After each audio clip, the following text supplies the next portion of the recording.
Hi, it's Scott Vogel on sex addiction, and in this video I'm going to share with you 7 signs that someone you know might have a sex addiction. With the emergence of sex addiction into mainstream culture and to people's consciousness, you may know somebody or be worried about somebody who might have a sex addiction. It could be a spouse, an employee, a partner, a family member, or a close friend. These 7 signs will help you to determine if they do have a sex addiction. Sign number 1 is their preoccupation with sex. The sex addict will have an unusual preoccupation with sex and their own personal sexual fantasies. A person who is struggling with sex addiction will basically give up everything. They'll exclude everything from their lives in order to act out on their sexual behaviors. Eventually, these thoughts and activities will become the most important part of their lives. Here are some hints to look for. Are they viewing pornography? Are they buying pornography or stashing pornography? Are they easily distracted when they used to be very focused and task-oriented? Are they cranky and irritable a lot of the times, wanting to be alone and away from people? Are they spending more time on a computer, finding excuses to be on the computer, and making excuses on how long they'll be on the computer, saying they'll be done in 10-15 minutes, and an hour later, 2 hours later, they're still on the computer saying, I'm just finishing up, I'm doing my work. Are they often late for meetings, for appointments, or getting home late? Are they taking longer trips to the store to run errands that might normally take 15 or 20 minutes and now are stretched to 45 minutes to an hour? Is there an increase in their sexual appetite? Or, on the other hand, are they avoiding sex altogether and becoming sexually anorexic? These are just some hints to look for in a person who might have a sex addiction. Sign number 2 is changes in mood. Struggling sex addicts often start to become distant and withdrawn from the people around them as they become more preoccupied with their sexual activity. When they get involved in the sex addiction cycle, their mood changes. The first part of the cycle is the obsession, where they become involved in thinking about their sexual fantasies, their sexual behaviors, and spending time planning these sexual acting out rituals. The next part is the actual acting out itself, the compulsion, being engaged or involved in the actual acts itself.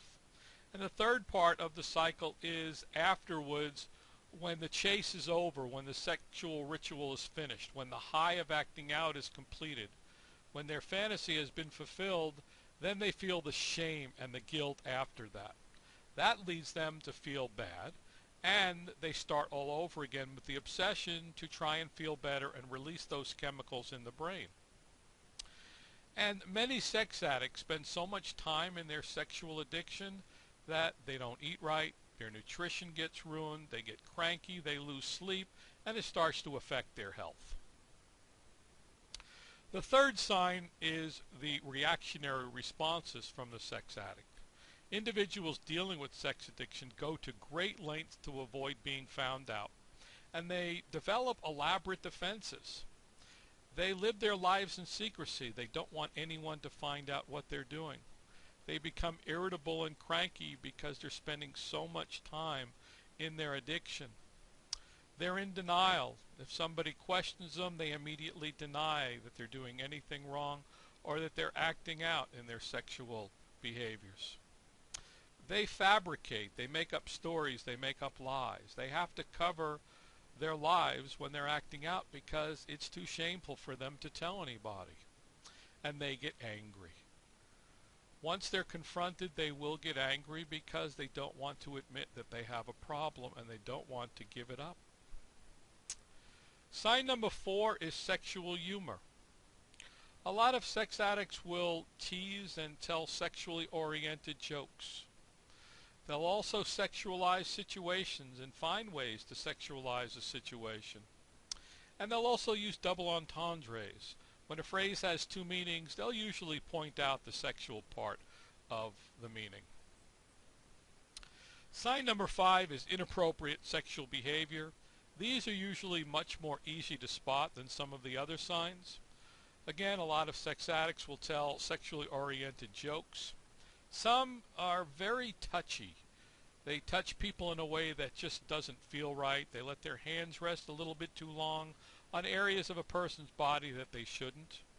They'll become overly affectionate with hugs and kisses when it's not necessary. And they'll objectify people. They'll spend too much time looking at, staring at, or leering at a person, thinking about and fantasizing about their body parts.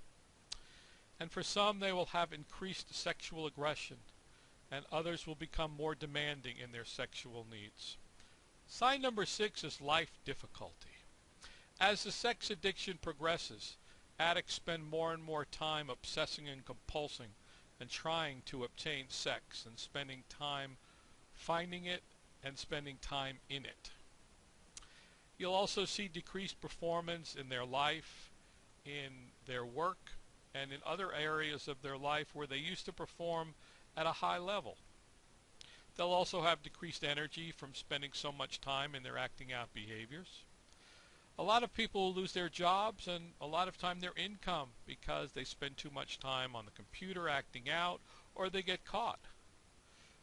Most sex addicts have relationship problems. Their relationships do suffer. Because they're spending so much time acting out, they forget to take care of the people most important to them, their friends, their family, and their colleagues.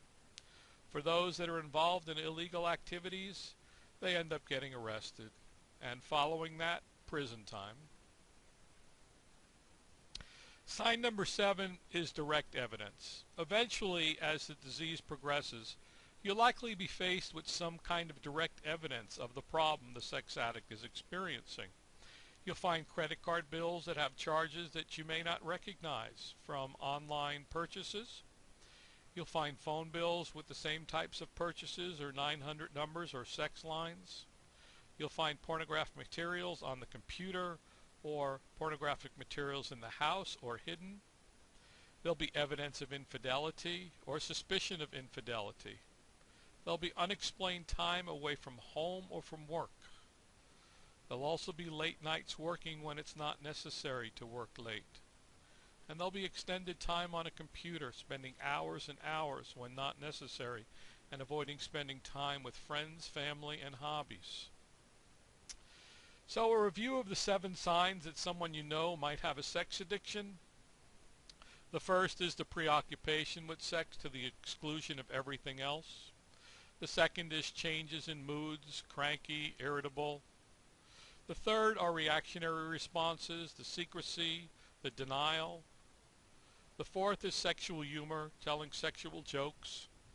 5 is being inappropriate sexually, touching people, hugging people. That's not right. Life difficulties, not being able to focus, losing sleep, losing your health, losing your job, your income, arrest, prison. And the 7th sign, direct evidence, finding actual proof that the person is engaged in unwanted obsessive compulsive sexual behaviors. Visit our YouTube channel on sex addiction for more videos on sex addiction and recovery from sex addiction.